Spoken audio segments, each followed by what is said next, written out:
ह्यावेळेस आम्ही थोडक्यात मुद्देसीच्या प्रार्थनेकडे जाणार आहोत. सत्तावर प्रभूने जे आशीर्वादानं दिले सांभाळलं त्याबद्दल आम्ही त्याचे आभार मानूया. आपल्या मंडळीसाठी विशेष प्रार्थना करणार आहोत. लहान मुलांसाठी विशेष, तरुण लेकरांसाठी प्रार्थना करू. आठवडाभर ते गीताचा सराव करतात यासाठी की रविवारी म्हणजे आज आराधनेमध्ये देवाच्या सानिध्यामध्ये त्याची स्तुतिगान करण्यामध्ये आम्हाला ते घेऊन जात असतात. आणि म्हणून आम्ही तरुण लेकरांसाठी आम्ही विशेष प्रार्थनेमध्ये आठवण त्यांची करणार आहोत. आजच्या देवाच्या वचनासाठी प्रार्थना करूया आणि त्याचे आभार मानूया. आपण थोडक्यात प्रार्थना करूया. परत एकदा सामी पासून विनंती करतो ते पुढे येतील. थोडक्यात या सर्व विनंत्या प्रभूकडे सादर करतील. त्यांच्या बरोबरीने आपण देखील प्रार्थनेचं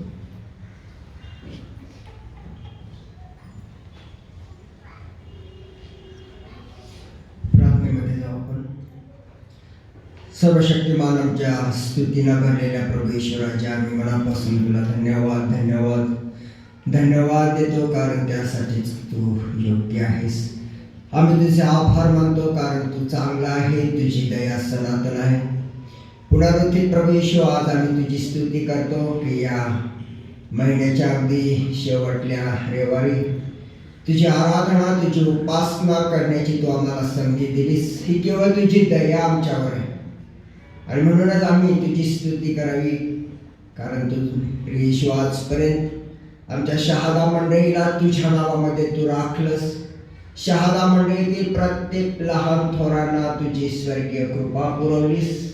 या सर्वाबद्दल आम्ही तुझे आभार मानून तुला धन्यवाद देतो, तुझी स्तुती करतो. आमच्या मंडळीतील प्रेषू प्रत्येक कुटुंबाला प्रेषू आम्ही तुझ्या हातात देतो, यासाठी की या कुटुंबाची काळजी तू घेतलीस आणि या 31 तारखेपर्यंत सर्वांना तू चांगलं आरोग्य दिलंस. त्याबद्दल आम्ही तुझी स्तुती करून तुला धन्यवाद देतो. आमच्या मंडळीचे सन्माननीय पाळक साहेब, त्याचप्रमाणे आमचे पंचमंडळ प्रेषी, या सर्वांसाठी मी तुझे आभार मानतो, तुला धन्यवाद देतो की आतापर्यंत या मंडळीची धुरा सांभाळण्यासाठी प्रत्येक भावाला तू मार्गदर्शन केलंस आणि पवित्र येशू तुझी स्वर्गीय कृपा तू पुरवलीस. याबद्दल आम्ही तुझी स्तुती करतो. आज आम्ही विशेष तुला धन्यवाद देतो आमच्या तरुण मुला मुलींसाठी जे सुंदर गीतं आमच्या समोर सादर करतात.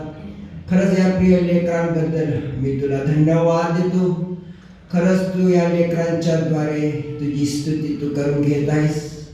माझा विश्वास आहे पवित्र येशू, या लेकरांना तुझ्या आध्यात्मिक सामर्थ्यानं भर, तुझ्या आत्म्यानं तू त्यांना भर, यासाठी की त्यांना अधिक प्रेरणा दे, मार्गदर्शन कर. आणि जी सुंदर गीतं ते गातात प्रभू, त्यांच्या घशाला तू स्पर्श करतोस, त्यांना तू मार्गदर्शन करतोस. याबद्दल देखील या तरुण लेकरांसाठी मी तुझी स्तुती करतो. प्रत्येक लेकराच्या शिक्षणामध्ये जे लेकरं कदाचित जॉब करत असतील, प्रेषू कदाचित घरी असतील, या सर्व लेकरांसाठी मी तुझे आभार मानून त्यांना तुझ्या पवित्र हातात देतो. त्यांची वाढ तुझ्या कृपेत आणि मनुष्याच्या कृपेत होऊ दे, पवित्र आत्म्याच्या नियंत्रणाखाली असू दे, अशी मी तुला प्रार्थना आणि विनंती करतो. आजचं वचन जे आमच्याकडे येईल ते वचन आम्हा प्रत्येकासाठी आशीर्वादित होऊ दे. तुझ्या प्रिय दासाला, त्यांच्या पाळक साहेबांना तू मार्गदर्शन कर. त्यांच्या ओठांची भेला येशयास हा प्रमाण त्या पवित्र आत्म्याच्या लिंगाचा स्पर्श त्यांच्या ओठांची भेला होऊ दे आणि जे वचन आमच्याकडे ते देत आहे ते ग्रहण करण्यासाठी तुझी कृपा करू. सर्व काही मी तुझ्या पवित्र हातामध्ये समर्पित होतो. येशूच्या नावात प्रार्थना केल्या म्हणून तू ऐक. आमेन.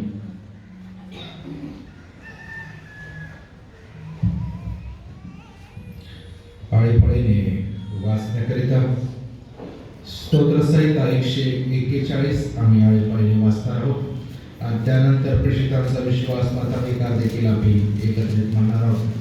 साम 100 ओठीवर देवाच्या वचनाचा आपण सन्मान करूया, आदर करूया. आपल्या जागेवर आपण उभा राहणार आहोत.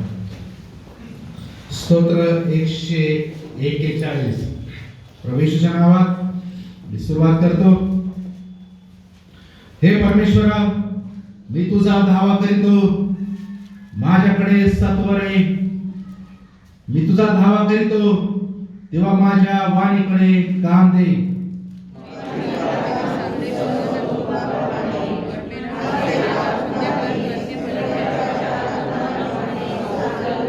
हे परमेश्वरा, माझ्या मुखावर पहारा ठेव, माझ्या वाणीचे द्वार सांभाळ.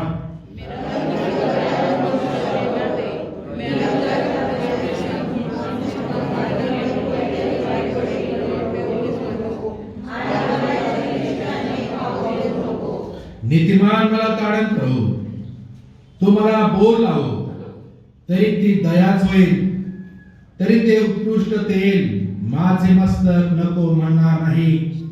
कारण दुर्जनांनी दुष्टाई केली तरी मी प्रार्थना करीत राहील.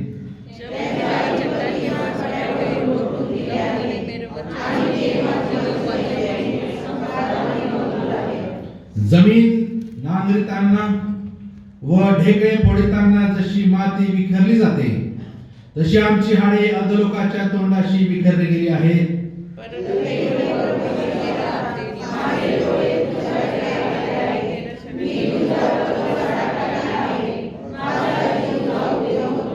त्यांनी माझ्यासाठी मांडलेल्या पाशापासून आणि दुष्कर्माच्या सापळ्यापासून मला राख.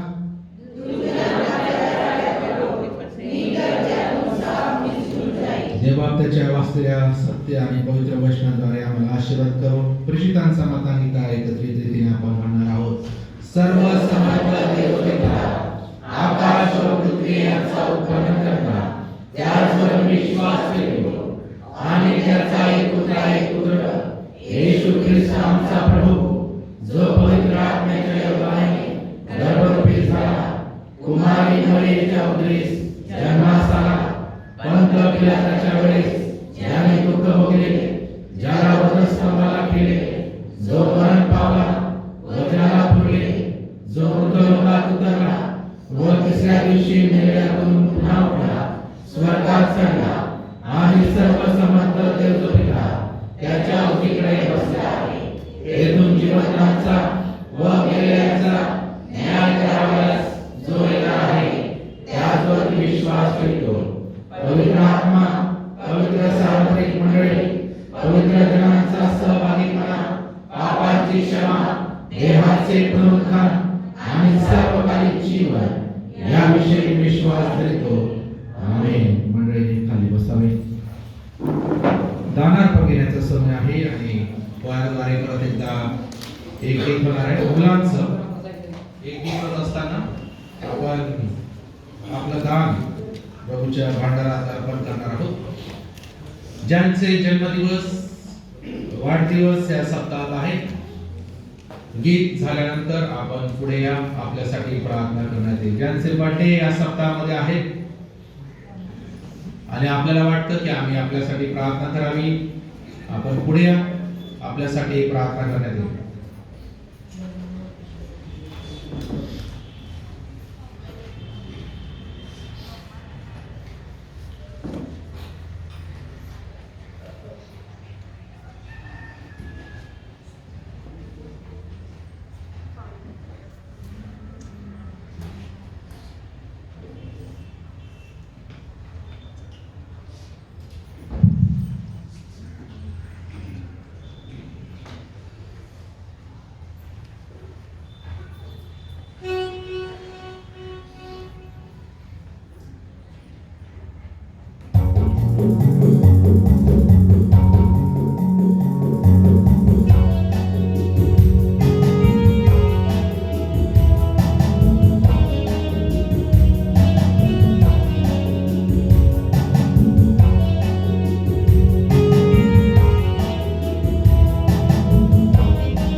अजून पुष्कळ जागा आतमध्ये आहे. जर आपल्याला वाटतं आत आपण या,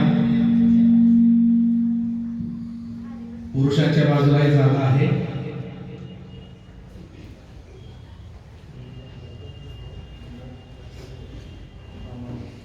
पुष्कळ आहे जागा आणि आपल्याला वाटतं की आपण देवाच्या वचनाचा अधिक स्पष्ट रीतीने आपल्याला ऐकायला ते मिळावं, तर जागा आहे अजून. आपण पुढे येऊन बसू शकतात. पुरुषांच्या बाजूला देखील आपण बसलात तर काही हरकत नाही.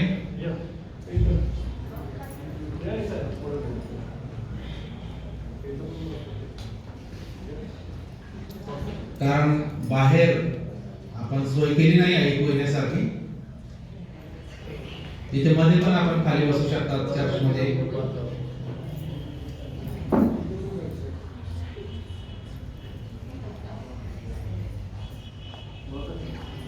खाली बसा, काय हरकत नाही, खाली पण बसले तर.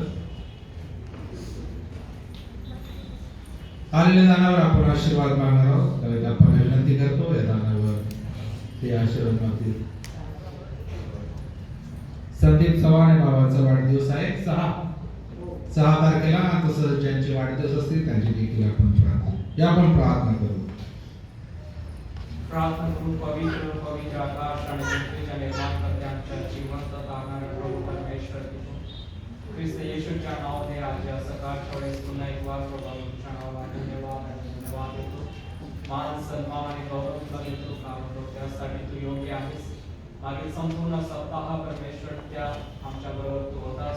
प्रत्येकाच्या कामामध्ये प्रवासामध्ये तू सहाय्य केलं. लागणारा आरोग्य परमेश्वर तुझ्या गौरव भंडारातून आम्हाला पुरवलं, त्याबद्दल आम्ही तुझं उपकार मानतो आणि तुझी स्तुती करतो. कळत न कळत आमच्याद्वारे झालेल्या सर्व पाप अपराधांची क्षमा कर अशी आम्ही तुझं विनंती करतो. या सकाळच्या वेळेस पवित्रवारी पुन्हा एक वार परमेश्वर गीतांच्याद्वारे तुझी स्तुती आराधना केली. तुला मान सन्मान आणि गौरव दिला परमेश्वर ते देखील तू मान्य करून त्याबद्दल उपकार मानतो. तुझी स्तुती करतो, तुझ्या नावाला धन्यवाद देतो प्रभू. जे मननासाठी परमेश्वर त्या शास्त्र भाग आम्ही वाचला, ते वचन परमेश्वर त्या आमच्या अंतःकरणामध्ये राहू दे आणि विशेष करून त्याप्रमाणे स्तुती करण्यासाठी आम्हाला तुझ्या पवित्र आत्म्याच्या द्वारे सहाय्य करू अशी आम्ही तुझं विनंती करतो. हे बाबा विशेष करून या मंडळीला तुझ्या पवित्र हातामध्ये सोडतो. मंडळीमध्ये लहान लेकर, वृद्ध, त्याचप्रमाणे परमेश्वर त्या सर्व मंडळीमध्ये असलेल्या प्रत्येकाचं जीवन प्रभू मी तुझ्या हातामध्ये देत आहे. येतपर्यंत परमेश्वर तू प्रत्येकाला सांभाळ, तुझ्या पंखाड सुरक्षित ठेवलं, त्याबद्दल उपकार मानतो. संडे स्कूल, महिला संघ, त्याचप्रमाणे तरुण संघ परमेश्वर जी सेवा चालू आहे ती अधिक अधिक तू आशीर्वादित कर अशी आम्ही तुझं विनंती करतो. विशेष करून परमेश्वर जे अल्पसं दान या ठिकाणी देण्यात आलेलं आहे, प्रभू ज्यांनी दिलेला आहे त्या प्रत्येकाचा हात पाहिलेला आहे. अधिक अधिक देण्यासाठी परमेश्वर ते बाबा तू सहाय्य कर. विशेष करून परमेश्वर त्या उदास्तुती दान असेल, प्रश्वास असेल आणि भंडाराचं दान हे तू पवित्र कर, शुद्ध कर आणि तुझ्या राज्याच्या वाढीसाठी या दानाचा उपयोग अधिक होईल असं तू बोले. जे बाबा आमचं वचन बाळासाहेब सांगत असताना त्यांना विशेष करून पवित्र आत्म्याच्या द्वारे सहाय्य कर परमेश्वर आणि आम्ही जे ऐकणार आहोत आम्हाला देखील ते वचन समजण्यासाठी तू सहाय्य कर. ते बाबा विशेष करून आमचं वचन आम्हा प्रत्येकासाठी तू आत्मा आणि जीवन असं होऊ दे. आम्ही ब्रदर संदीपसाठी प्रार्थना करतो परमेश्वर त्या मागील संपूर्ण वर्ष तू त्यांच्या बरोबर होतास प्रभू, त्यांच्या कामामध्ये तू सहाय्य केलं, आरोग्य पुरवलंस, त्याबद्दल उपकार मानतो. पुढील वर्षामध्ये पदार्पण करीत असताना परमेश्वर त्याला या येणाऱ्या वर्षामध्ये विशेष तू आशीर्वादित कर अशी आम्ही तुझं विनंती करतो. त्याचे सर्व कामधंदा प्रभू येशू ख्रिस्ता तू आशीर्वादित कर आणि येणारं वर्ष त्याच्यासाठी असेल ते बाबा भरभराटीचं जावं असं तू बोले. तुझ्या सेवेसाठी अधिक त्याचा उपयोग परमेश्वर बाबा होईल असं तू बोले. प्रार्थना ऐकलीस त्याबद्दल उपकार मानतो, तुझी स्तुती करतो. येथे असलेल्या प्रत्येकाचं जीवन तुझ्या पवित्र हातामध्ये सोडतो. विशेष प्रार्थना परमेश्वर त्या या पुढील सभेचा चालक आणि मालक हो अशी मी तुझं विनंती करतो. ही लहान विनंती आमचा धन्यवाद प्रभू येशू ख्रिस्त त्याच्या वाटण्याने जोडणार केले म्हणून ते आमेन. आठवड्याच्या सूचना याप्रमाणे असणार आहे. सप्ताहभर तरुण संघाची प्रॅक्टिस संध्याकाळी होईल. या आठवड्यात बुधवार आणि शुक्रवारी ऑनलाईन सर्व्हिस किंवा मेसेज आपल्याला व्हॉट्सॲप ग्रुपवर ऐकला किंवा पाहायला मिळेल. आणि शनिवारी तरुणांचा संघ होईल संध्याकाळी, आणि येत्या रविवारी नित्यनियमाप्रमाणे आपली चर्च सर्व्हिस 8:30 वाजता होईल. आणि त्यावेळेस प्रभोजन विधी देखील होणार आहे. पहिला रविवार महिन्याचा असल्यामुळे प्रभोजन विधी होईल, याची देखील आपण घ्या. त्यावेळेस देवाचे वचन ऐकण्याआधी आपल्या मनाची परत एकदा तयारी करूया. आणि तरुण संघाच्या मुलीद्वारे एक गीत आहे आणि ते गीत आपण ऐकणार आहोत. लवकर उभा राहा. आणि हे ऐकत असताना आपण आपल्या मनाची तयारी करणार आहोत. येणाऱ्या देवाचं वचन, देवाचा निरोप आम्हासाठी आशीर्वादित व्हावा, यासाठी आपल्या मनाची तयारी आपण करणार आहोत.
हॅलो. अतिशय सुंदर गीत आम्ही तरुण संघाच्या मुलाकडून आणि मुलीकडून ऐकायला आपल्याला मिळालेलं आहे. आपण त्यांना प्रोत्साहन देणार आहोत आणि जिथे कुठे आपल्याला ते मिळतील किंवा आपण त्यांना काहीतरी प्रोत्साहनपर शब्द सांगू शकतात, मदत करू शकतात, आपल्या घरी आपण इन्व्हाइट करू शकतात स्तुतीसाठी आणि अशा रीतीने आपण देवाची सेवा करण्याची संधी आम्हाला आपण देऊ शकतात अशी देखील आपल्या सर्वांना विनंती आहे. काही नवीन लोक आमच्यामध्ये आहेत आणि मला माहिती नाही कुठून आले ते, तर कोणीतरी एकाने उभं राहून सांगा की आपण कुठून आलात. मराठी समजते का हिंदी? हाँ, कहाँ से आए?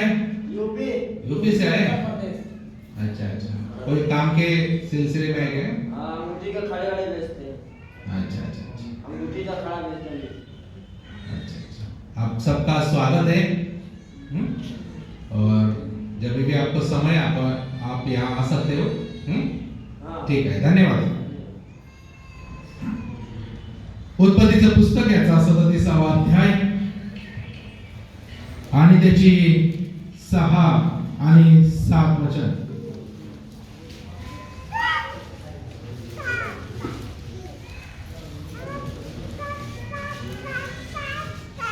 उत्पत्ती 37:6. तो त्यास म्हणाला, मला पडलेले स्वप्न ऐका. पहा, आपण शेतात पेंढ्या बांधित होतो. तो माझी पेंढी उठून उभी राहिली. तेव्हा तुमच्या पेंढ्या माझ्या पेंढी सभोवती येऊन उभ्या राहिल्या व त्यांनी तिला नमन केले. योसेफाच्या जीवन चरित्रावर आपण या दिवसात विचार करीत आहोत आणि मागे 2 रविवार आपण काही गोष्टी आपण मनात घेतलेल्या आहेत. आज देखील आपण योसेफाच्या जीवनावर 37वा अध्याय आणि त्याच्या 6 आणि 7 वचनावर आपण विचार करणार आहोत. माझा विश्वास आहे की आपल्याला योसेफाच्या जीवनातून आशीर्वाद मिळत आहे आणि योसेफ जो येशू ख्रिस्तासारखं चरित्र ज्याचं आहे आणि आम्ही जे येशू ख्रिस्ताचं चरित्र आमचं असावं यासाठी आम्हाला योसेफाचं देखील चरित्र अभ्यासावं लागणार आहे, पाहावं लागणार आहे. आणि आपल्याला विनंती करतो अधिक आणि अधिक आपण या गोष्टीचं गांभीर्य समजून याच्याकडे आपण लक्ष द्या. तो त्यास म्हणाला, योसेफ त्यास म्हणाला, म्हणजे कोणाला म्हणाला?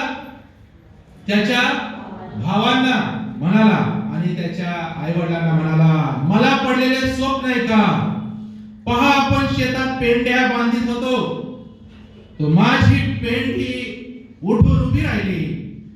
तेव्हा तुमच्या पेंढ्या माझ्या पेंढी भोवती येऊन उभ्या राहिल्या व त्यांनी तिला नमन केले.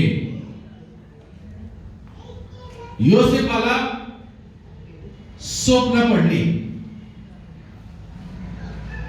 जुन्या करारामध्ये पुष्कळ लोकांना स्वप्न पडलेलं आपण बघतो. नवीन करारामध्ये स्वप्नाविषयी खूप कमी जागेमध्ये लिहिलं आहे. आपल्याला स्वप्न पडतात का? माहिती नाही. का जुन्या करारामध्ये पुष्कळ स्वप्न होती आणि का नवीन करारामध्ये कमी स्वप्न आहेत?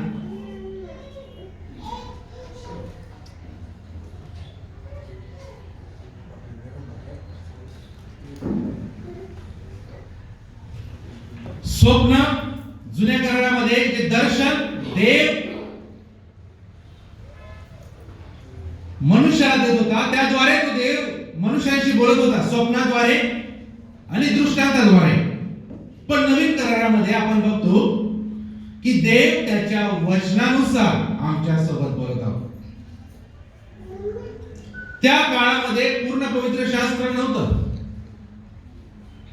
आणि म्हणून आता देव त्याच्या वचनाद्वारे त्याच्या योजना आम्हाला जो सांगत असतो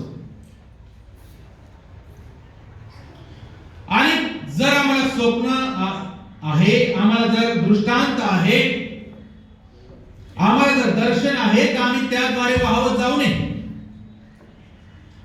अनेक वेळा सैतान देखील स्वप्न आणि दर्शन दाखवतो. फरक आहे देवाने दाखवलेली स्वप्न आणि सैतानाने दाखवलेली स्वप्न, ह्यामध्ये फरक आहे. मत्तई 13 आणि 25 मध्ये 15 मध्ये आपण बघतो की आपण झोपेत असताना वैरी येऊन गव्हामध्ये निधन पेरू शकतो. वाचा. लोक झोपेत असताना त्याचा वैरी येऊन गावामध्ये निधन पेरून गेला. लोक झोपेत असताना, कुठे लिहिलं आहे? नवीन करारामध्ये लिहिलं आहे की लोक झोपेत असताना, म्हणजे जे आम्ही झोपेत आहोत तेव्हा वैरी म्हणजे सैतान येतो आणि गव्हामध्ये निधन पेरून जातो. उपदेशक त्याचा 5वा अध्याय आणि त्याच्या 3ऱ्या वचनामध्ये लिहिलं आहे, फार काम पडल्याने त्याचे स्वप्न पडते. कोणाला वाचायला सापडत आपण उपदेशक 5 आणि 3.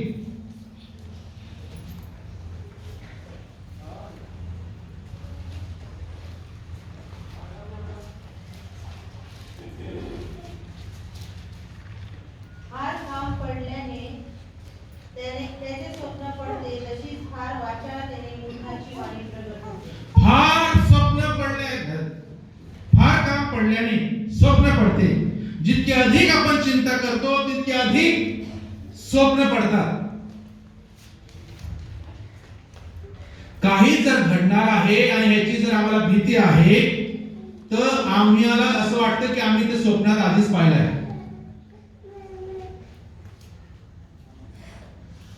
अशी स्वप्न देवाकडून आहे असं समजू नये. उपदेशक 5 आणि 7 मध्ये लिहिलं आहे, बहुत स्वप्ने पाहणे व बहुत भाषण करणे या वायफळ गोष्टी. बहुत स्वप्न पाहणे व बहुत भाषण करणे वायफळ गोष्टी आहेत. काही स्वप्न व्यर्थ असतात, म्हणून आपण स्वप्न पारखून पाहिली पाहिजे. देवाच्या वचनावर आधारित नसलेली कोणतीही गोष्ट खात्रीची नाही. जेव्हा देव दर्शन देतो, जेव्हा देव स्वप्न दाखवतो, ती स्पष्ट असतात. त्याद्वारे आम्हाला शांती आणि उत्साह मिळतो. परंतु देवा व्यतिरिक्त ज्या गोष्टी स्वप्नामध्ये आम्हाला दिसतात, दर्शनाद्वारे आम्हाला दिसतात, ते आम्हाला संकट आणि निराशा आणतात. हा फरक आहे. आपल्याला गोंधळात टाकतात, परंतु आमचा देव गोंधळ माजविणारा देव नाही. अजूनही अशुद्ध अशी स्वप्न. यहूदाचं पत्र याचा 8व्या वचन आपण वाचणार आहोत. यहूदाचं पत्र याचा 8वा अध्याय, समजा 8वं वचन. मला वाटतं आपण बायबल पुस्तकं शोधण्याची परत कॉम्पिटिशन घेतली पाहिजे. फार उशिरा निघत आहे. तसेच ते देखील एकीकडे विषय स्वप्नात देहाला विटाळतात आणि दुसरीकडे प्रभुत्व तुच्छ लेखितात व थोरांची निंदा करीतात. तसेच ते देखील एकीकडे विषय स्वप्नात देहाला विटाळतात आणि दुसरीकडे प्रभुत्व तुच्छ लेखितात व थोरांची निंदा करीतात. अशुद्ध स्वप्न पाहणं म्हणजे देहाला विटाळणे. काही लोकांना अशुद्ध स्वप्न पडतात कारण त्यांचे विचार शुद्ध नसतात, त्यांचं जीवन शुद्ध नसतं आणि म्हणून अशुद्ध स्वप्न पडतात. पहिले तेसलोनिकरास पत्र याचा 5वा अध्याय आणि त्याचं 23वे वचन आपण लवकर या वचन वाचणार आहोत. पहिले तेसलोनिका पत्र याचा 5वा अध्याय आणि त्याचं 23वे वचन. शांतीचा देव स्वतः तुम्हाला परिपूर्णपणे पवित्र करो आणि आपला प्रभू येशू ख्रिस्त याच्या आगमनाविषयी तुमचा आत्मा, जीव व शरीर ही निर्दोष आणि संपूर्णपणे राखली जावो. आपण जर आपल्यावर प्रभुत्व करणाऱ्याविषयी वाईट बोलतो तरी सुद्धा शुद्ध स्वप्न पडू शकतात. देवाकडून पडतात की नाही माहिती नाही, पण सैतानाकडून तर नक्कीच पडतात. आणि म्हणून येऊदाचे पत्र याच्या 8व्या वचनात पाहिले की आपली स्वप्न शुद्ध असावीत असा देव देखील आपल्याविषयी आग्रह करतो. जर आम्हाला अशुद्ध स्वप्न पडत असतील, अशुद्ध विचार आमच्या झोपेमध्ये येत असतील, तर आम्हाला स्वतःला पारखून पाहण्याची, तपासून पाहण्याची गरज आहे. आपले विचार पवित्र आणि शुद्ध असावे अशी देवाची इच्छा आहे.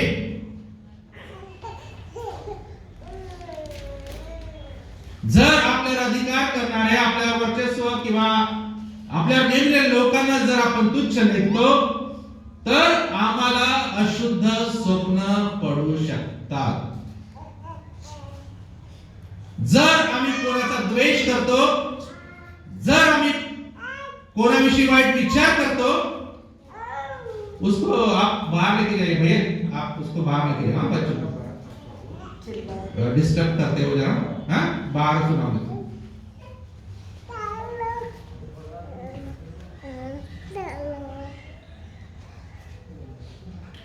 आपण मागील सप्ताहात पाहिलं की द्वेष, त्याच्यानंतर पाहिलं आपण 8 प्रकारचे ब्लॉकेजेस. या सर्व जेव्हा मी द्वेष करतो तेव्हा कोणाचे लहानातील लहान व्यक्तीचा जरी मी द्वेष केला, हेवा केला, तर त्या गोष्टी जेव्हा मनात दडलेल्या असतात, विचारात असतात, त्या आपोआप रात्री स्वप्नामध्ये दर्शनामध्ये दिसतात आणि आम्हाला डिस्टर्ब करतात. आणि म्हणून पवित्र शास्त्र सांगते, जर तुम्ही लहानापैकी लहानाला जर तुच्छ लेखितात, तर तुम्ही देवाला तुच्छ लेखितात. जे आमचा द्वेष करतात त्यांच्यावर जर आम्ही प्रीती करतो, तर आम्हाला अशुद्ध स्वप्न किंवा अशुद्ध विचार आम्हाला आमच्यामध्ये येणार नाही. दिवसा येणार नाही, रात्री पण येणार नाही. एक सरळ जीवन. मूळ विषयाकडे आपण वळू. योसेफाची पेंडी कशी उभी राहिली? सरळ उभी राहिली. आपल्याला मिळणाऱ्या वचनाच्या प्रगटीकरणावर, जसं आज आपण ऐकत आहोत, आपलं ख्रिस्ती जीवन हे उभारलेलं असावं. म्हणून योसेफाच्या स्वप्नाद्वारे पवित्र आत्मा आज आमच्याशी हे बोलू इच्छित आहे की आमचं जीवन सरळ उभं राहिलेलं असावं. योसेफाची पेंडी सरळ उभी होती. योसेफाच्या स्वप्नात योसेफ स्वतः त्याच्या भावाबरोबर पेंड्या बांधत होता. पण जर आम्ही योसेफाचं कुटुंब पाहिलं, तर त्याचे आई वडील मेंढपाळ होते, शेतकरी नव्हते. बघा, योसेफाला स्वप्न पडलं, योसेफ पेंडी त्याची उभी आहे आणि बाकी पेंड्या त्याला नमन करत आहे. वास्तविक पाहता योसेफ आणि त्याचा परिवार मेंढपाळ परिवार होता, शेतकरी नव्हता. पण ह्याला जे स्वप्न पडलं ते शेतासंबंधात, शेतीविषयी हे स्वप्न होतं. जेव्हा आपण येशूकडे येतो, तेव्हा आपले जुने काम, आमचा व्यवसाय, आमच्या इच्छा बदलून जातात. प्रकटीकरणाचं पुस्तक 21वा अध्याय त्याचं 5वं वचन.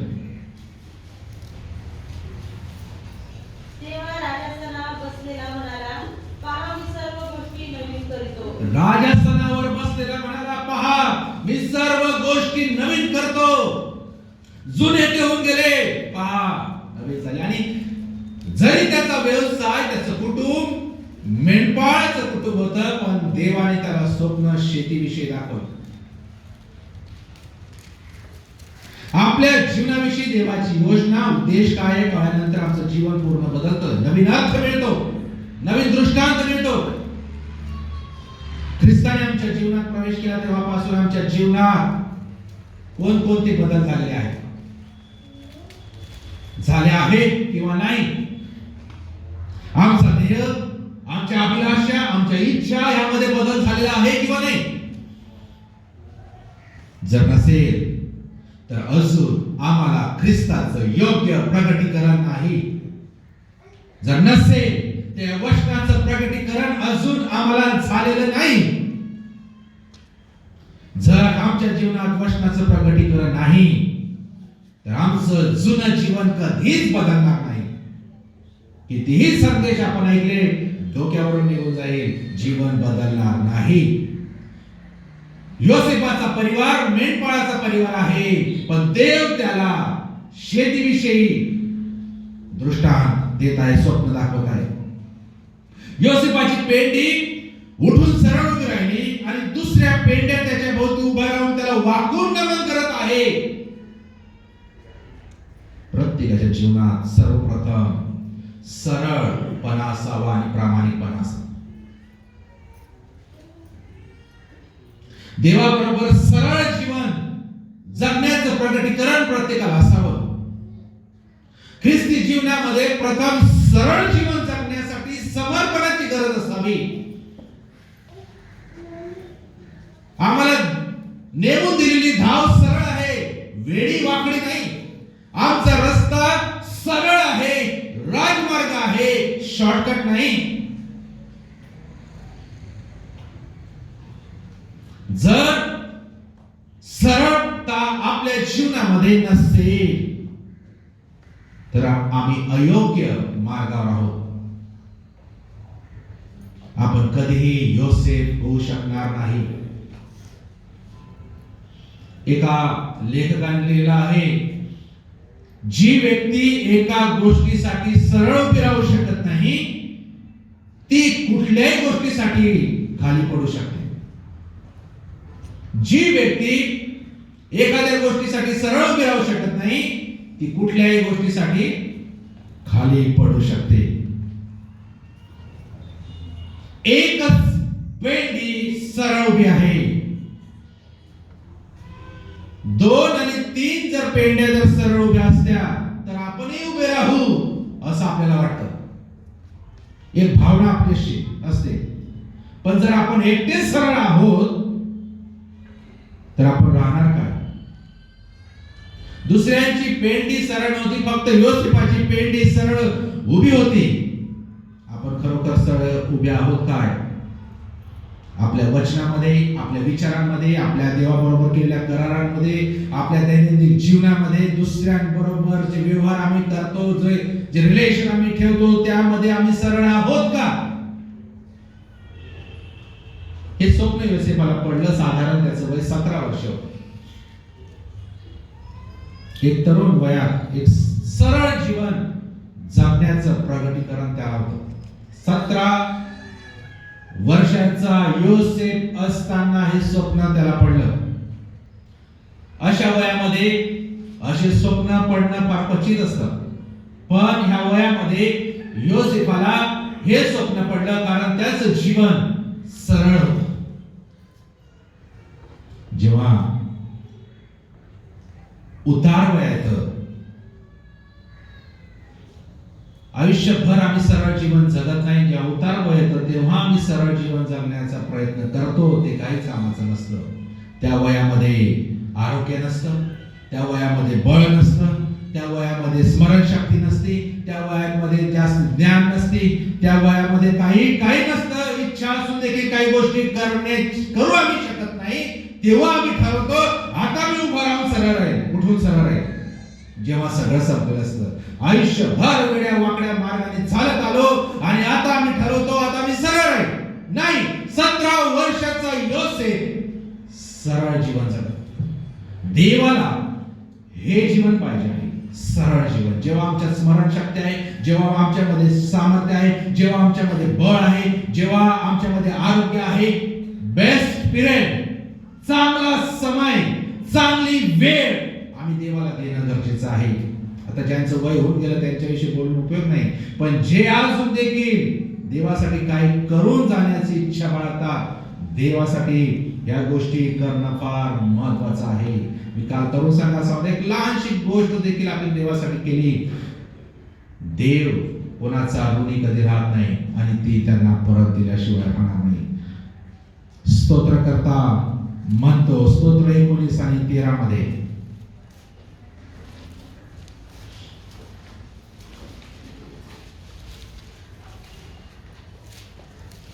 तसेच डिझाईनने केलेल्या पातकांपासून आपल्या सेवकाला आवर.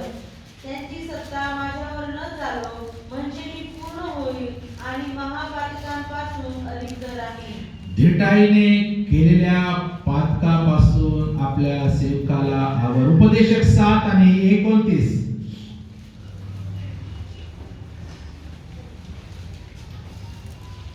उपदेशक 7 आणि 29. पहा, एवढेच मला आढळले की देवाने मनुष्य सरळ असा उत्पन्न केला आहे, पण तो अनेक कल्पनांच्या मागे लागला आहे. पहा, मला एवढेच आढळले त्याच्या अनुभवातून. उपदेशक म्हणतो, शलोमोन म्हणतो, मला एवढंच आढळलं, देवाने मनुष्य कसा उत्पन्न केला? सरळ उभा केला.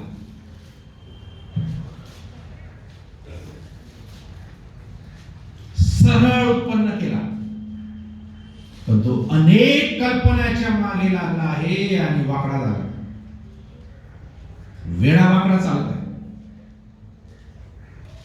सरळ मार्गावर चालत नाही. देवाने त्याला कसं उत्पन्न केलं आहे? सरळ उत्पन्न केलं. सरळ राहणं म्हणजे काय? सरळ चालणं म्हणजे काय? प्रश्न आम्हाला पडेल. योसेफाच्या जीवनात काय आहे सरळ उभं राहणं म्हणजे? सरळ उभं राहणं म्हणजे पारदर्शक असणं. जर आमच्या जीवनात गुप्त आणि कबूल न केलेले पातक असतील, पाप असतील, तर देवाची दया आमच्यात राहणार नाही. नीतिसूत्र 28 आणि 13. जो आपले दोष ठाकितो त्याचे बरे होत नाही, जो ते कबूल करून सोडून देतो त्याचवर दया होते. जो कबूल करून सोडून देतो त्याचवर दया होते. एक पारदर्शी जीवन आमचं असणं फार महत्वाचं आहे. ग्रीक शब्द आहे होमोलॉजिओ, कबूल करणे. म्हणजे होमोलॉजिओ म्हणजे जसे आहे तसे बोलून टाकणे. दाविदाच्या जीवनात जे रहस्य आहे, त्याचं यश मिळण्याचं रहस्य काय माहिती का? दावीद का यशस्वी झाला? कारण त्याच्या जीवनामध्ये असलेला सरळपणा. तो खऱ्या पश्चातापाने पाप कबूल करत होता, म्हणून तो देवाच्या मनासारखा एक पुरुष झाला. जर आम्ही पाप कबूल करत नाही तर आम्ही ढोंगी आणि कपटी आहोत. स्वर्गामध्ये सर्व गोष्टी कशा आपल्याला ठाऊक आहे का? पारदर्शी आहे. अशा भिंतीने, विटाचुण्याच्या भिंतीने स्वर्गाच्या भिंती पण पारदर्शक आहे. स्वर्गाचे मार्ग पण पारदर्शी. वाचले प्रकटीकरण याचा 21वा अध्याय 10, 11, 18 आणि 21. 4 वर्ष वाचले. स्वर्ग कसा आहे? प्रकटी 21, 10, 11, 18 आणि 21. तेव्हा मी आत्म्याने संचलित झालो असता त्याने मला मोठ्या उंच डोंगरावर नेले आणि पवित्र नगरी यरूशलेम देवापासून स्वर्गातून उतरताना दाखवली. तिच्या ठाई देवाचे तेज होते. तिची कांती अति मौल्यवान रत्नासारखी होती. ती स्फटिकाप्रमाणे लखलखणाऱ्या यास्पे खडकासारखी होती. तिचा तट यास्पे रत्नाचा होता आणि नगरी शुद्ध काचेसारखी शुद्ध सोनेच होती. 12 वेशी 12 मोत्यांच्या होत्या. एक वेस एकेका मोत्याची होती. नगरीतील मार्ग पारदर्शक काचेसारखा शुद्ध सोनेच होता. 21 पण वाचलं का? तिथले मार्ग कसे आहेत, तिथल्या वेशी कशा आहेत, तिथल्या भिंती कशा आहेत? काचेसारख्या पारदर्शक. आम्ही इथून तिथे पाहू शकतो. मध्ये कोणताही अडथळा नाही, मध्ये कोणताही पडदा नाही. तर सर्व गोष्टी स्पष्ट आहे, काही लपवलेलं नाही. आणि सरळ चालणं, सरळ उभं राहणं म्हणजे पारदर्शी जीवन जगणं. आणि जर पारदर्शी शहरामध्ये आम्हाला प्रवेश करायचा आहे, म्हणजे त्या स्वर्गामध्ये, नवीन यरूशलेम मध्ये जर आम्हाला प्रवेश करायचा आहे, तर त्या पारदर्शी शहरामध्ये, नगरामध्ये प्रवेश तोच करल ज्याचं जीवन पारदर्शी आहे.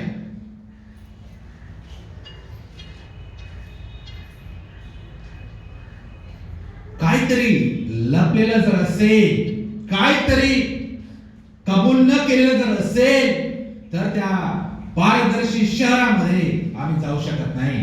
कारण तिथे काय आहे? देवाने सर्व पारदर्शक, रस्ते पण पारदर्शक. आणि जर आम्हाला वाटतं आम्ही तिथे जावं, अशा शहरामध्ये आम्ही जावं, तर आमचं जीवन देखील तसं असावं, म्हणजे पारदर्शी असावं, म्हणजे सरळ असावं. काही लोक दुसऱ्यांबरोबर सरळ का राहत नाही, म्हणजे दुसऱ्यांबरोबर पारदर्शी का राहत नाही? कारण ते सरळ नाही.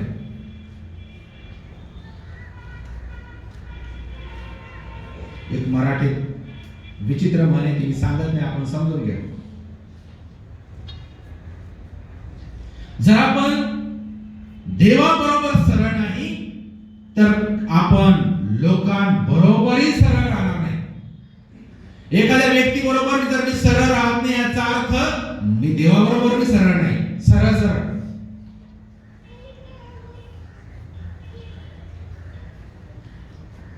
आम्ही जर काही लोकांपुढे आपण जात नाही, काही लोकांबरोबर आम्हाला बोलायला आवडत नाही, बोलत नाही, तर आपण देवाबरोबरही सरळ नाही असं त्याचा अर्थ आहे. कारण जो व्यक्ती पारदर्शी आहे, जो व्यक्ती देवाबरोबर सरळ आहे, त्याला मनुष्याबरोबर सरळ राहायला काही हरकत नाही. पण जर मनुष्याबरोबर सरळ राहण्यास, पारदर्शी राहण्यास जर हरकत आहे, याचा अर्थ देवाबरोबर देखील मी सरळ नाही. योसेफाला आपल्या भावांकडे जाण्यास काही अडचण नव्हती, पण त्याच्या भावांना योसेफ दिसताच रागायचा. योसेफ पाहतच त्याचा हे व्हायचा. योसेफाला पाहतच त्याला द्वेष यायचा. त्याचं सानिध्य, त्याचा सहवास त्याच्या भावांना सहन होत नव्हता. कारण त्यांचं जीवन सरळ नव्हतं, त्यांचं जीवन पारदर्शी नव्हतं. पण दुसऱ्या बाजूला योसेफ त्याचं जीवन सरळ आहे, दुसऱ्या बाजूला योसेफ त्याचं जीवन पारदर्शी आहे, आणि त्याला माहिती आहे आपले भाऊ माझा द्वेष करतात तरी तो त्यांच्याकडे जायला त्याला काही अडचण नाही. का मला कोणाकडे जायला अडचण वाटते? का मी कोणासोबत बोलू शकत नाही? कोणाचा सहवास मला आता नकोसा वाटतो? याचा अर्थ माझं जीवन अजून सरळ नाही. योसेफाच्या भावांना योसेफाला पाहता चीड यायची, चीड. आणि जर एखाद्याला पाहून मला चीड येत असेल तर माझ्यामध्ये आणि योसेफाच्या भावांमध्ये काही फरक नाही. एखाद्याचा सहवास मला सहन होत नसेल तर योसेफाच्या भावांसारखे आम्ही आहोत. एखाद्याला पाहून मला द्वेष आणि हेव वाटत असेल तर मी आणि योसेफाचे भाऊ एकच आहोत. स्तोत्र 84 आणि 11.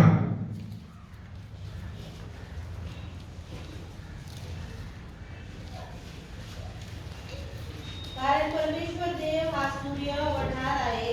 परमेश्वर अनुग्रह व गौरव देतो. जे सात्विकपणे चालतात त्यांना उत्तम ते दिल्यावाचून तो राहणार. जे सात्विकपणे चालतात त्यांना उत्तम ते दिल्यावाचून तो राहणार नाही. जे सरळ चालतात, जे पारदर्शिक आहे, त्यांना देवाकडून उत्तम गोष्टी आहेत. आम्हाला अजून उत्तम गोष्टी का मिळाल्या नाही? कारण आम्ही सात्विक नाही, आम्ही सरळ नाही, आम्ही उभे नाही.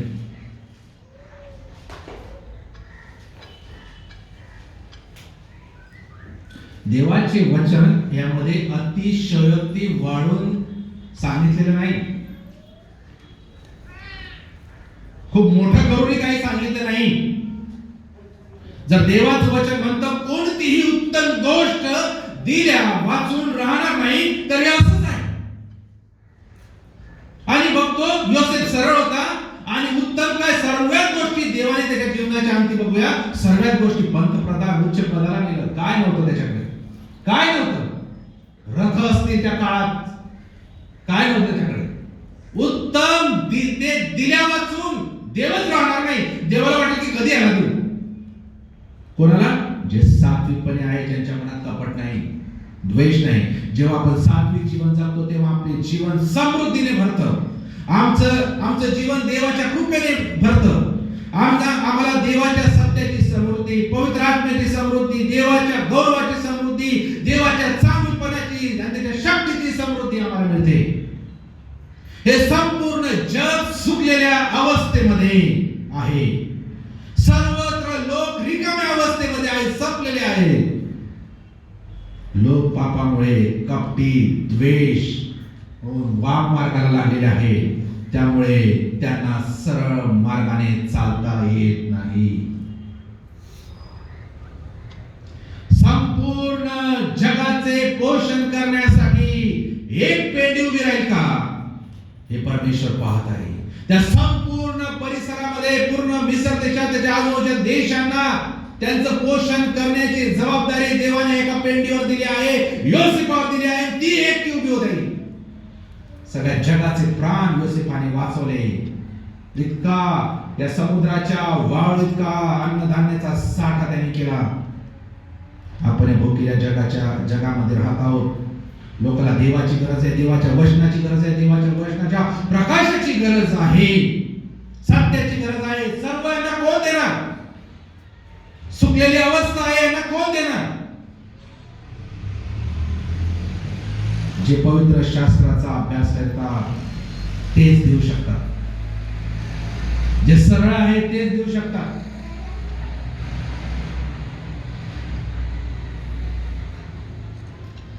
स्तोत्र 92 आणि 12 लिहिलं आहे, नीतिमान खजुरी सारखा समृद्ध होईल.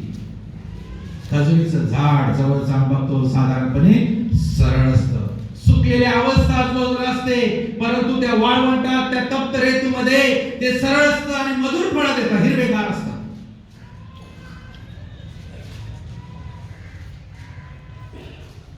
मनुष्याचा मार्ग जर देवाला योग्य वाटला तर त्याच्या शत्रूंना देखील तो त्याच्याबरोबर समेट करायला बसलेला आहे.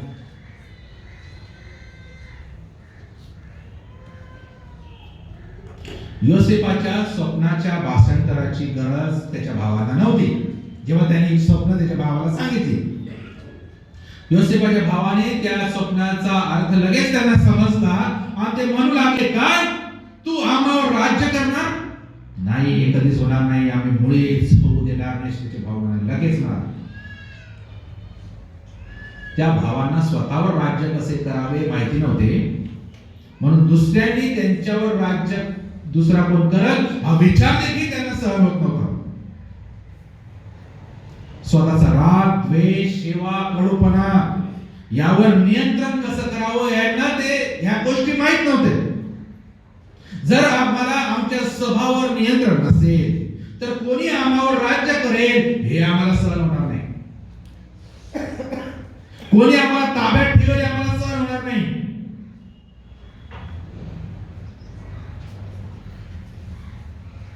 जर स्वतःच्या स्वभावावर नियंत्रण आमचं असेल ना तर वाईट व्यक्तींच्या देखील आम्ही अधीन होऊ शकतो. बघा, दाविदाचा धनी कोण होता? शाऊल. आणि तो पूर्ण रागाने, हेव्याने, मत्सराने, द्वेषाने भरला होता आणि दाविदाला मारून टाकण्यासाठी त्याच्या हातामध्ये भाला घेऊन तो त्याला शोधत फिरत होता. पण अशा व्यक्तीचं आज्ञापालन दावीद करत होता. त्याला काय अडचण नव्हती. पहिले शमूएल 18 आणि 5 आणि पहिले शमूएल 18 आणि 12 आम्ही जर पाहिलं, पहिले शमूएल 18 आणि 5 आणि 12 वाचूया.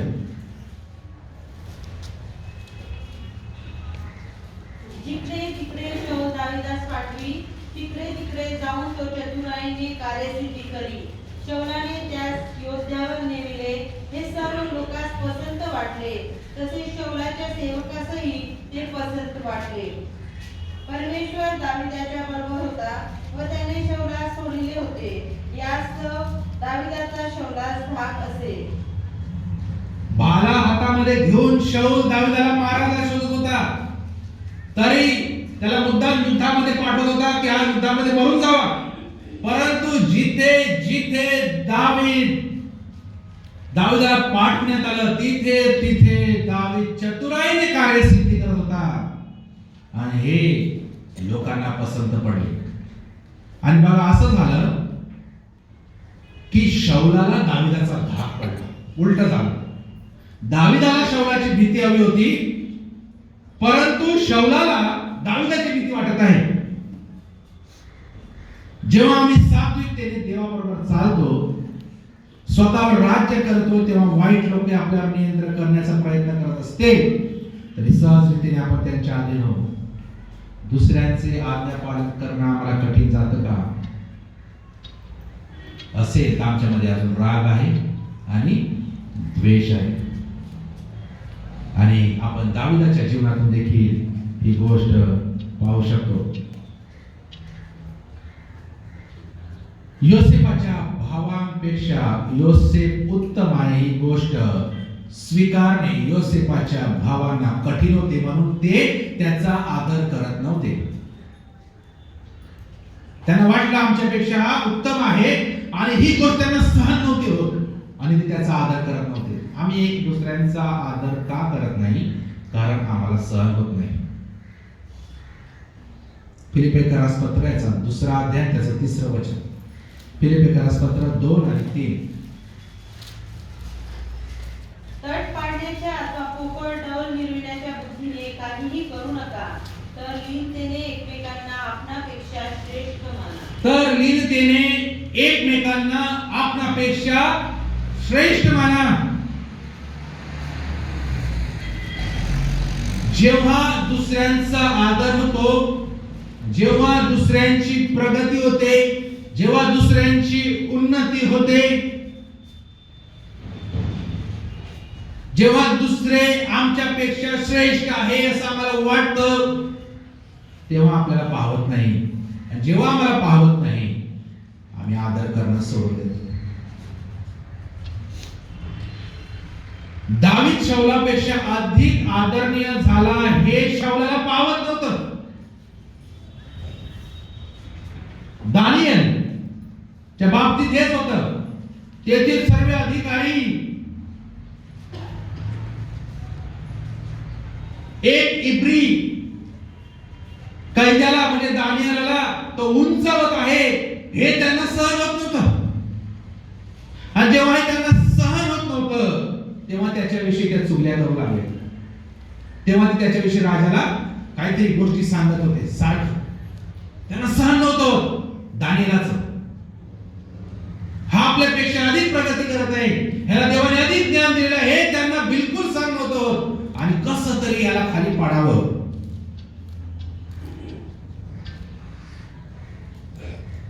परंतु जे राजाकडे चुगल्या करत होते त्यांचंच वाईट होत गेलं आणि दानियेलाचं चांगलंच होत गेलं, त्याची प्रगतीच होत गेली, बाकीच्यांची अधोगती झाली. योसेफाप्रमाणे दाऊद उंचवला गेला. म्हणून जर आपण दुसऱ्यांचा आदर करत नाही तर आमची अधोगतीच होणार आहे. दुसऱ्यांचं तर काय होणार नाही, पण आमचंच वाईट होईल. जर ज्या व्यक्तीला देवाने आदरणीय बनवलं असेल आणि ती परमेश्वराची इच्छा आहे, आणि जर आम्ही त्या व्यक्तीचा आदर करत नाही, मग समस्या निर्माण होतात. आम्ही त्या व्यक्तीचा द्वेष करू लागतो. आम्ही कोणत्या स्थानिक पदावर असलो तरी देवाच्या इच्छेने आम्ही इतरांचा आदर आणि सन्मान केला पाहिजे. रोमकरास पत्र 12 अध्याय 10 वचनामध्ये आणि रोम 13 आणि 7 मध्ये आहे, बंधू प्रेमाच्या बाबतीत एकमेकांना खरा स्नेह भाव दाखवा. तुम्ही प्रत्येक जण दुसऱ्याला आदराने आपणापेक्षा थोर माना. रोम 13 आणि 7 मध्ये आहे, ज्याला जे द्यावयाची त्याला ते द्या, ज्याचा धाक धरावायचा त्याचा धाक धरा व ज्याचा सन्मान करावायचा त्याचा सन्मान करा. जेव्हा आपण असं करत नाही, तेव्हा त्या जागी द्वेषाचा जन्म होतो आणि आपण त्या व्यक्तीचा द्वेष करतो. जेव्हा आपण पुष्कळ ठिकाणी देवाच्या दासांचा द्वेष केला जातो, तेव्हा त्यांनी दिलेल्या संदेशाचा किंवा काही गोष्टी असतात त्या ऐकण्याची आपली इच्छा होत नाही आणि आम्ही त्याचं द्वेष करण्याचं कारण शोधत असतो. त्याच्या साध्या बोलण्याचा देखील आम्हाला मग द्वेष वाटत असतो.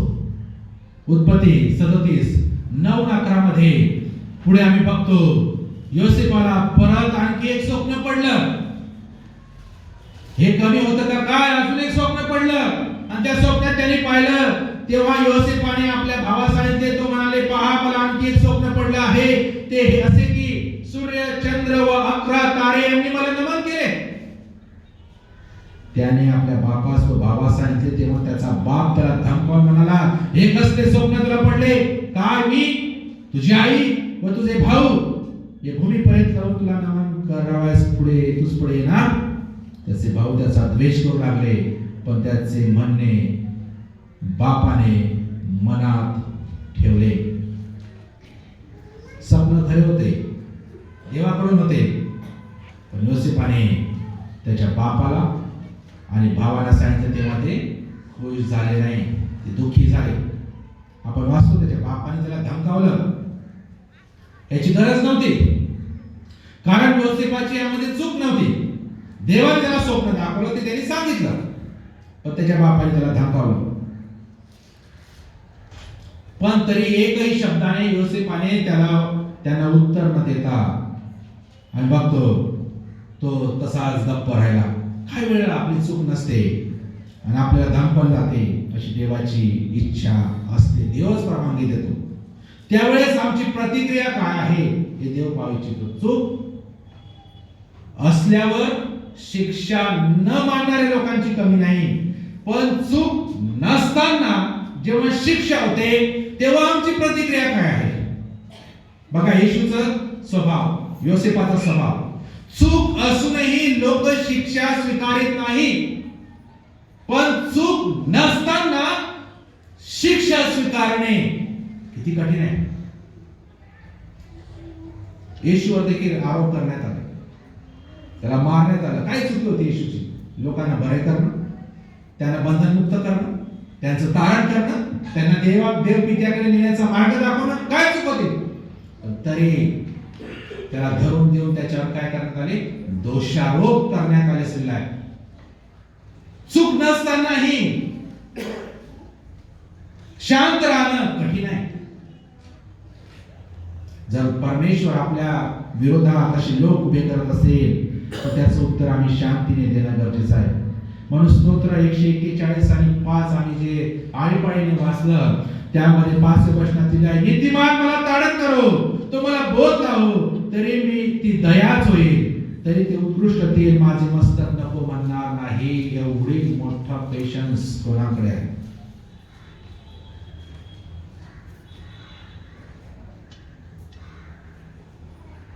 जेव्हा योसेफाच्या बापाने त्याला धमकवले, जेव्हा त्याच्या भावांचा द्वेष केला, त्याचा हेवा केला, दुसऱ्या बाजूला तो गप्प होता आणि म्हणून परमेश्वराने त्याला अधिकच आदरणीय बनवलं. त्यांना योसेफाचा आदर करावा लागलाच. नंतर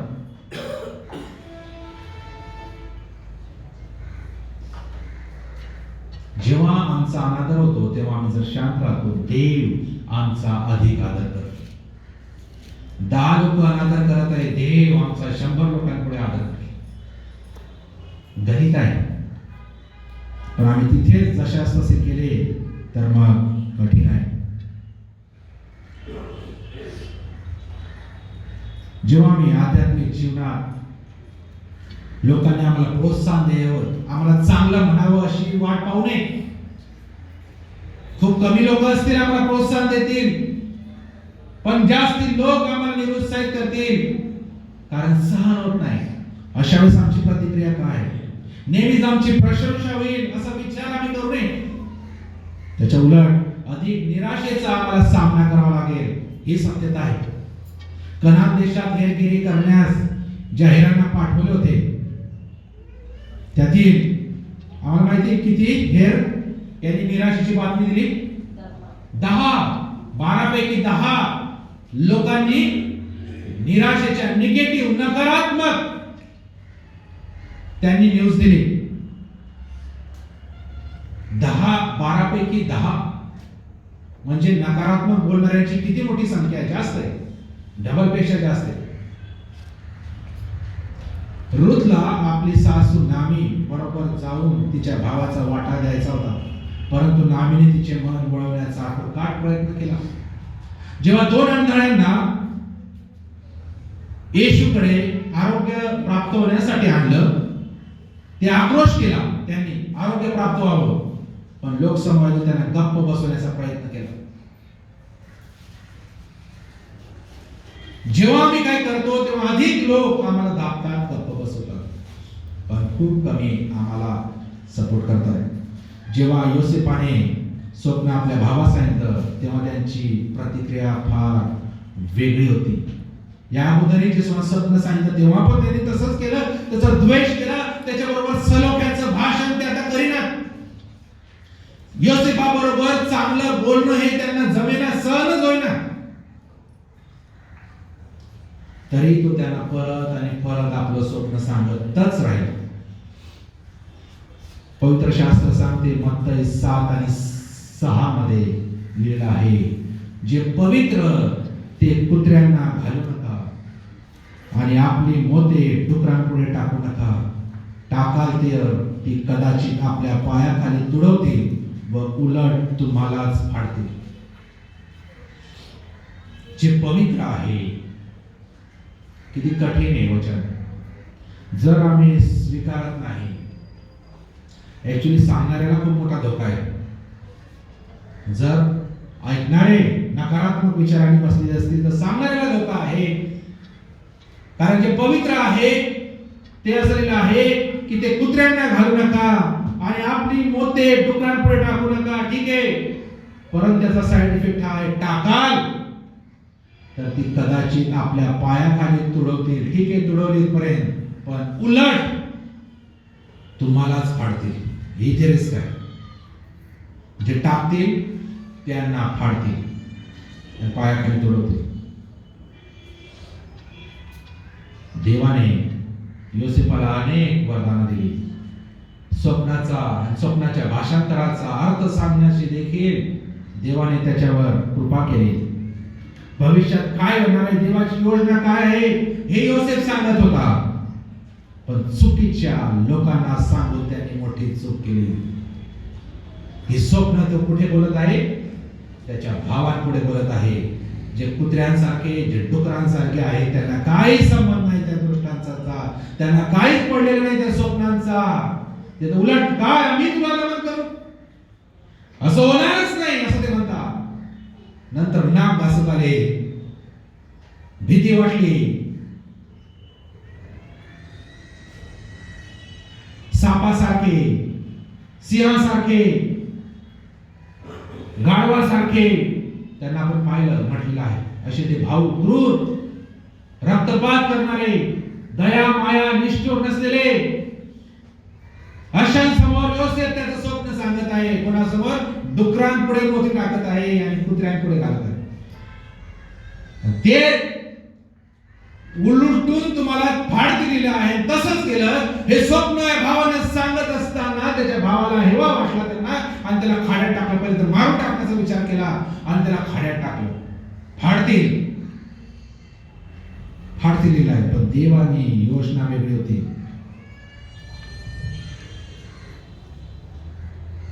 आजही योसेफाची पेंढी प्रमाणे आम्हाला सरळ उभा राहण्यासाठी देव बोलावत आहे. एक पारदर्शक जीवन जगण्यासाठी देव आम्हाला बोलावत आहे. या गोष्टींची आठवण देव आम्हाला करून देत आहे. या संपूर्ण जगासमोर एक सरळ, सात्विक आणि पारदर्शक जीवन जगण्यासाठी देव आम्हाला बोलावत आहे. त्या गोष्टींचा आम्ही कशा रीतीने स्वीकार करणार? का आम्ही पारदर्शक आहोत? योसेफाची पेंढी सरळ उभी होती. का आम्ही सरळ उभे आहोत? का आम्ही पारदर्शी आहोत? स्वर्ग जे पारदर्शी आहे तिथे जाण्यासाठी एक पारदर्शी व्यक्तीच तिथे जाऊ शकते. आज आम्हाला एक गोष्ट देव दाखवत आहे. एक सरळ, एक सात्विक व्यक्ती तिथे जाऊ शकते हे देव आम्हाला दाखवत आहे. कोणता निर्णय आम्ही आज घेणार? योसेफाची पेंढी सरळ उभी आहे. आमच्या कितीतरी पेंड्यांनी माना टाकून दिले, कितीतरी पेंड्या पडलेल्या गोडाऊन मध्ये अवस्थित आहे, काही नाही, कधीच उभे राहणार बी नाही असं वाटतं.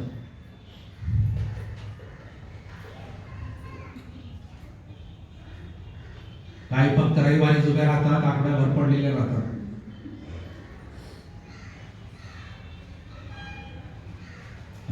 काही तर नाता नवीन वर्षालाच येतात उभ्या राहायला, बाकी तर वर्षभर सापडत नाही. हे असं नाही, हे सर्व उभं राहणं नाही, हे पारदर्शी नाही. माझं माझ्या बंधूसोबत, माझ्या भगिनीसोबत माझे संबंध कसे आहेत, सरळ आहेत किंवा नाही, किंवा इथे खूप चांगला आहे दुसरीकडे खूप वाईट आहे बाहेर, ह्यालाही पारदर्शी म्हणता येणार नाही. आणि खूप मोठी रिस्क आहे की माझं जीवन जर सरळ नाही, माझी पेंडी जर उभी नाही, तर मी खूप डेंजर अवस्थेमध्ये किंवा धोक्याच्या पातळीवर मी येऊन पोहोचलेले आहे. हाच निर्णय मला घ्यायचा आहे किंवा विचार करायचा, आत्मपरीक्षण करून, का मी सरळ उभा आहे. जर मी सरळ उभा आहे तर देव ह्या 11 पेंड्यांना झुकवल, पण मीच पडलेला आहे तर मग मला उठवणं कठीण. उभं तर राहूया,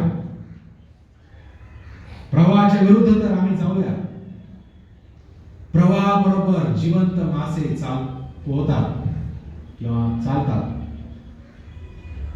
प्रवाहाच्या विरुद्ध चालतात. आणि प्रवाहाबरोबर कोणते चालतात? जे मेलेले आहेत, आपाप चालतात. आणि माशांना पोहण्यासाठी किंवा जाण्यासाठी प्रवाहाच्या विरुद्ध गेले तर ते लवकर जातात. आणि हा निसर्गाचा देखील नियम आहे, देवाचा देखील नियम आहे. या जगाला सरळ उभं राहणारे जीवन दाखवणं गरजेचं आहे. जे संपूर्ण जग आज वृक्ष आणि वाळवंटासारख्या तप्त भूमीसारखं झालेलं आहे, तिथे एका खजुराच्या झाडासारखं सरळ उभं राहणारं जीवन. नंतर आम्ही बघतो योसेफाने संपूर्ण देशाचे प्राण त्या दुष्काळात वाचवले. कितीतरी स्वप्न आम्ही बघतो योसेफाला पुढे पडलेले आहेत. त्याचा अर्थ आम्ही बघतो. आम्हाला जर स्वप्न पडत आहे तर ते कोणते आहे?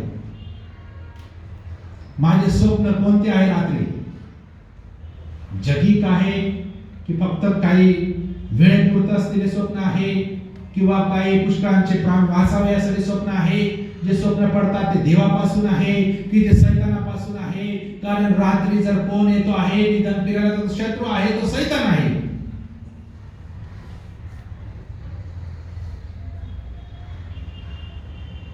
या आपण यावेळेस प्रार्थनेत जाऊ.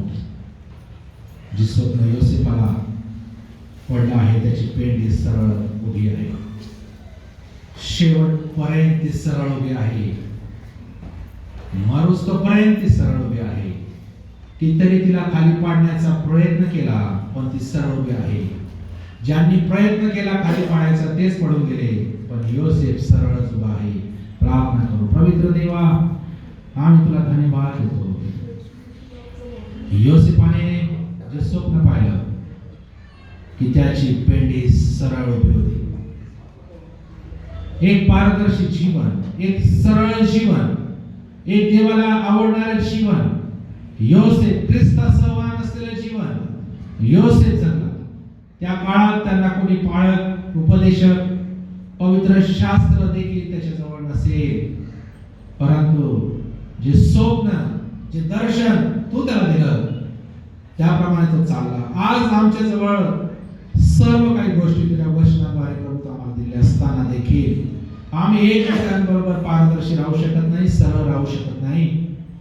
आज योसेफाच्या जीवनाद्वारे या गोष्टी आम्हाला दाखवल्या. कारण त्या पारदर्शी नगरामध्ये, स्वर्गीय यरूशलेममध्ये जर आम्हाला जायचं आहे तर त्यासाठी आम्हाला देखील पारदर्शी बनावं लागेल, तरच मला तिथे जावं लागेल. कोणत्या प्रकारचा व्यत्यय, अडथळा, कोणत्या प्रकारचा डाग, कोणत्या प्रकारची सुरकुती प्रभू जर माझ्यामध्ये असेल तर मी त्या ठिकाणी जाऊ शकत नाही. शेवटपर्यंत मला सरळ चालायचं आहे. माझ्या वेड्या वाकड्या असलेल्या वाटा तू सरळ कर देवा, ही तुझ्या चरणी आम्ही प्रार्थना करतो. आज तुला धन्यवाद देतो. योसेफाच्या जीवनाद्वारे या तिसऱ्या रविवारी देखील तू आमच्याशी बोललास. या सप्ताहभर आम्ही सरळ आहोत की नाही यावर विचार करण्यासाठी आम्हाला प्रभू तू सहाय्य कर. आणि आमच्याशी प्रार्थना प्रभू आम्ही सर्वांनी सरळ राहावे. प्रभू येशू ख्रिस्त जेव्हा घ्यायला येईल आम्हाला, तेव्हा आम्ही सरळ उभे असलेले असेच त्याला दिसावे. कोणाचाही हात त्यावेळेस सुटला जाऊ नये. कोणी पडलेल्या अवस्थेमध्ये त्यावेळेस त्याला आढळू नये. प्रत्येक व्यक्ती त्यावेळेस त्याला सरळच उभी असलेली दिसावी अशी देखील तुझ्याकडे प्रार्थना करतो. शहादा मंडळी आणि त्यामधील असलेले सर्व लहान थोरांसाठी प्रार्थना करू आम्ही करत आहोत. या सप्ताहामध्ये आमच्या जीवनावर विचार करण्यासाठी तुझ्या पवित्र आत्म्याद्वारे आम्हाला सर्वांना तू मार्गदर्शन कर. सकारात्मक रीतीने प्रभू हे तुझं वचन आम्ही स्वीकारावं. आमचे संबंध एकमेकांबरोबर आम्ही सरळ करावेत. आमच्या वाटा आम्ही सरळ कराव्यात. कोणत्या प्रकारचा लपंडाव, कोणत्या प्रकारचा प्रभू अडखळण, व्यत्यय आमच्या जीवनात असू नये यासाठी देखील आमचं सहाय्य कर. तुला धन्यवाद देतो. प्रभू येशूच्या नावाने प्रार्थना करतो. आपण आपल्या जागेवर उभं राहूया. प्रभूने शिकवलेली प्रार्थना म्हणून आशीर्वाद घेऊ. स्वर्ग देव पारंपरिक शांती या आमच्या स्वर्गातील विद्या तुझे राज्य येवो, जसे स्वर्गात तसे पृथ्वीवर येते. तुझ्या इच्छेप्रमाणे हो. आमची रोजची भाकर आज आम्हास दे, आणि जसे आम्ही आपल्या ऋणांना सोडतो तसेच तू आमचे ऋण आम्हास सोड, आणि आम्हास परीक्षेत आणू नकोस, तर आम्हास सर्व वाईटापासून सोडव. कारण की राज्य, सामर्थ्य आणि गौरव ही सर्व काळ तुझीच आहे.